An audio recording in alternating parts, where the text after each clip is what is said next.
for as low as 5.6 million for a 35.5 square meter na 1-bedroom unit at 7.3 million naman for a 60 square meter 2-bedroom unit malapit sa LRT2 Anona Station at few minutes away is Wood City at Cubao.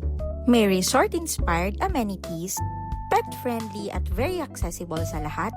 Isa sa mga pinaka-nagustuhan ko dito ay ang Lumiven technology na mayroong atrium garden and sky patio in every 5th or 6th floor kaya pumapasok ang natural na hangin at liwanag sa property. Introducing the Oriana Tower located along Aurora Boulevard, Quezon City.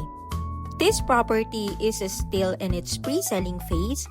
The first building will be finished by April 2026 and the second building by November 2027. If you want a sample computation o kaya naman mag-schedule ng site tripping, message me now. This is Lynn Quasa, your senior property consultant.